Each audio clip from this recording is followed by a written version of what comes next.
The Chiefs don't need a rebuild. They need a reset. And if the front office handles this offseason the way they handled last year's, then we're wasting another year of Mahomes in his prime. We all know it went wrong.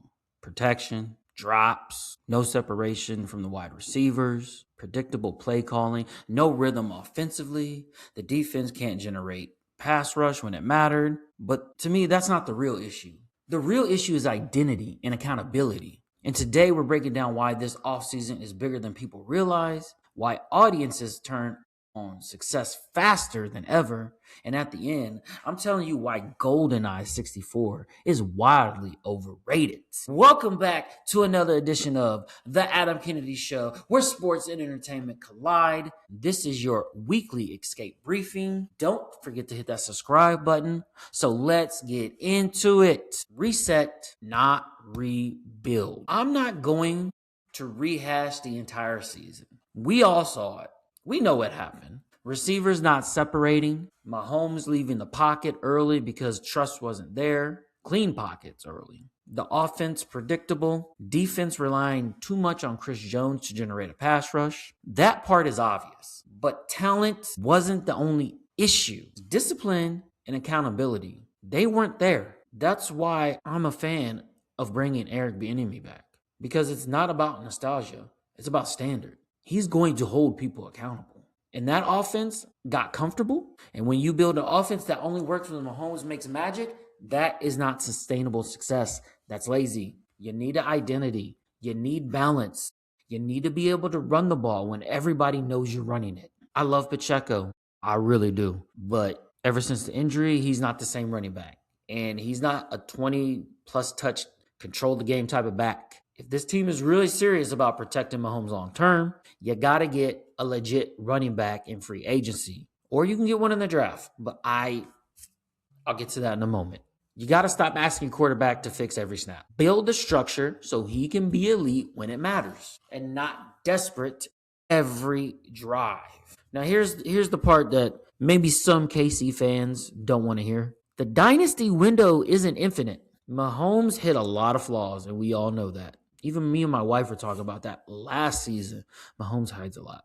And those flaws were always there. They were just never addressed. And at 9th overall, if you give me the choice between a wide receiver, running back, or pass rusher, I'm drafting the pass rusher. To me, the defense needs more help than the offense. You just can't rely on Chris Jones alone. A real edge threat changes everything. Look at all the teams out there that have a real legit pass rusher. It helps your linebackers. It helps your DBs. It shortens the games. It makes life easier for your offense and also gives them more possession. And it helps your defense. If you can't get off the field on third down, you're going to be out there the entire game. And that, in turn, like I said, doesn't do any favors for your offense because now they have less possessions. If you can get over there, get off the field on third down, give your offense the ball back, it makes life easier for everybody on the team, right? And I'm going to say something that might make people feel uncomfortable or they might not agree with, but I've heard some rumblings that people are on board with this, so it's probably not something that is far out there. I love McDuffie. I do. I think he's one of the best corners in the league. But I'm trading him this offseason. Because you need more picks. If I can get a first in like a third or a couple seconds in a third or whatever, something that's good for the right package, I'm trading him. The Chiefs develop corners well. If you can turn one elite piece into multiple picks and you have that gives you cap flexibility, that's how you reset without rebuilding. I trade him. I got extra picks. I got cap flexibility. I don't have to worry about signing him long term. I can go out in free agency, make some moves happen, sign a couple other pieces that are on the team. Because that's how you reset without rebuilding. It's not tearing it down. It's correcting stubbornness. It's evolving. It's making Mahomes' life easier. The offseason decides whether the dynasty extends or quietly fades. And here's the scary part. If the Chiefs don't actually fix the run game and the pass rush this offseason, here's what happens. Mahomes keeps playing hero ball every week. The offense stays predictable because there's no balance. Defenses sit back in coverage and dares us to run. The defense gets exposed in the playoffs again because there's no outside pressure. And the biggest risk, You shorten the window because you're asking your quarterback to carry everything year after year is how injuries happen. That's how frustration builds. That's how dynasties end earlier than they should. And that's when players start asking, trade me because you're not helping me. We don't want that to happen. So this offseason, it's really fucking important. And I know some people are going to say, we just need better wide receivers. Yes, we do need help there. But football starts up front. We all know that. If you can't run the ball and you can't get pressure on the quarterback, you're not winning championships consistently. Yes, we've done it. Some people say Mahomes fixes everything. Yeah, he does fix a lot. That's why he's special. But relying on that is bad team building. You don't build a system that depends on miracles. You build a system that creates advantages. And here, what a perfect Chiefs offseason looks like to me. You sign a legitimate running back in free agency. I want Breece Hall. Go get him. You draft a pass rusher early with that 9th overall pick. Maybe you add a veteran wide receiver. I want them to go get a legit big body wide receiver in free agency or the draft. You lean into offense accountability with coaching changes already happening, and you commit to balance. If that happens, the team is right back in championship position. Not a rebuild, not reset. And a lot of that depends on Mahomes coming back from his injury. Of course, we all know that. But I'm just going with the thought that, let's say Mahomes is there week 1. You really have to have that fucking run game. You really have to be balanced because Mahomes is going to do everything in his power to come back by week 1. Now, let's be realistic. I think probably mid-October, first week in October, mid-October. You really need that run game because you have to go out and get a veteran quarterback that can lead this team and keep you above 500. And having a run game would legitimately help your odds until Mahomes gets back. Even if he is back in week 1, you still want the run game. And all of this actually leads perfectly into the culture side of this conversation. Why audiences turn on success faster than ever. And that actually connects to something bigger because it's just not the Chiefs. Audiences today turn on success faster than ever before. We build people up and then we can't wait to tear them down. The Chiefs win too much. They're boring. Mahomes dominates. It's fatigue. Patriots win. Everyone hates them. LeBron wins. Overrated. Marvel dominates. Superhero fatigue. Success used to create legends. Now it just creates backlash. Why? Social media. I think we consume too much too fast. Familiarity kills mystique. People crave the underdog. I like the underdog too. I'm not going to lie. Hot takes spread faster than appreciation. I don't like hot takes. I think they're stupid and they're ruining sports debate. And negativity just travels faster. Like if you say something positive and appreciation, it doesn't travel as fast as negativity does. And that's why some people already talk like the Chiefs era is over. Not because it's logical. No, because dominance makes people uncomfortable. And here's the truth. Real dynasties aren't appreciated when you're inside of them. They're appreciated later. Listen, I was a kid, 10, 11, 12 years old, growing up that time. But like in 95, I was like 10.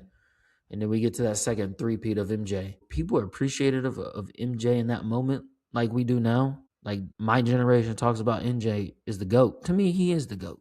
But did people really appreciate that dominance in the moment? We know people didn't appreciate the Patriots in real time. We always look back and say, man, that was special. But maybe instead of rushing to tear things down, we should recognize when we're living through something historic. Because once it's gone, you don't get it back. And I think the part of this is just the culture we live in now. Everything is instant. Instant reactions, instant opinions, instant criticism. People don't sit with greatness anymore. They move on to the next thing. And social media rewards negativity more than appreciation. It gets easier to go viral saying something is overrated than saying something is great.